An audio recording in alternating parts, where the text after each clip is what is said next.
गॅसला काहीतरी पर्याय आपल्या घरामध्ये असलाच पाहिजे, म्हणजे अशा वेळेस आपलं नडत नाही. त्यासाठीच मी तुमच्यासाठी घेऊन आलेली आहे Agaro Regency multicook kettle with steamer. हा 600 वॅटचा आणि 1.2 लिटर कॅपॅसिटी असणारा स्टीमर आहे. याच्यासोबत आपल्याला बऱ्याच ॲक्सेसरीज मिळतात. सगळ्यात अगोदर तर हे ग्लास लीड, स्टीमिंगसाठी हे अशा पद्धतीचं त्यांनी भांडं दिलेलं आहे. त्यानंतर हा प्लॅस्टिकचा बाउल, एक बॉयलर आणि हे स्टेनलेस स्टीलचं रॅक.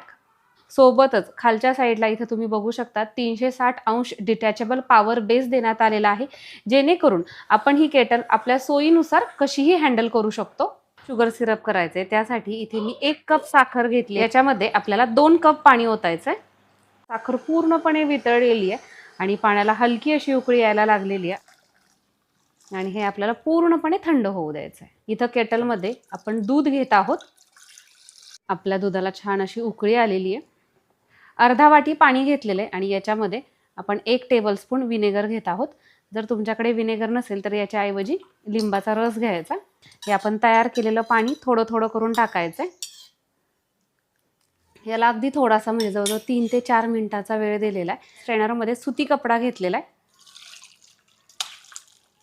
त्या विनेगरचा जो काही आपण म्हणतो ना असं थोडासा उग्र वास असतो तो निघून जावा यासाठी आपल्याला थंड पाण्याने हे धुवून काढायचं आहे. धुतल्यानंतर ह्यातलं जे काही पाणी आहे ना, जेवढं आपल्याला शक्य आहे तेवढं असं हातानं सेपरेट करून घ्यायचं. पद्धतीनं थोडंसं घट्ट करून घेऊयात आणि याच्यावरती आहे ना साधारण एक 5 ते 7 मिनिटांसाठी असं एक ओझं ठेवून द्यायचं. 7 मिनिट झालेले आहेत आणि आता आपण चेक करूयात. अशा पद्धतीनं हा गोळा छान घट्टसर असा झालेला आहे. याला अगोदर आपण असं मोकळं करून घेऊ आणि खूप चांगल्या पद्धतीनं आणि थोडंसं जोर लावून आपल्याला हे आता मळून घ्यायचं आहे, की जेणेकरून हे जे बारीक बारीक कण आहेत ना ते छान असे एकजीव होतील, एकत्रित होतील. एकदा सिरप करायचं आहे तर त्यासाठी इथे केटलमध्ये 2 कप साखर घेत आहोत. यामध्ये आपल्याला 5 कप पाणी ओतायचं आहे.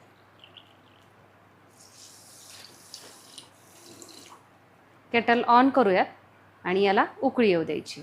याच्यामध्ये आपल्याला 1 टेबलस्पून मैदा टाकायचा. मैदा टाकल्यानंतर परत एकदा याला व्यवस्थित असं आपण तिंबून घेऊयात आणि ही प्रत्येक सेपरेट जी गोळी आहे ना ती हातावरती अशा पद्धतीनं अगोदर चांगली प्रेस करायची, म्हणजे अशी चांगली मळून मळून घ्यायची आणि नंतर त्याला आकार द्यायचा. अशा पद्धतीनं याच्यामध्ये एक एक करून सोडून द्यायचे. तर इथं तुम्ही बघू शकता साधारण 12 ते 15 मिनिट आपण हे शिजवून घेतलेले आहेत. आपण जे सुरुवातीला शुगर सिरप केलं ना त्यामध्ये टाकून. तर इथं तुम्ही बघू शकता आपले छान मस्त ज्युसी असे हे रसगुल्ले तयार झाले.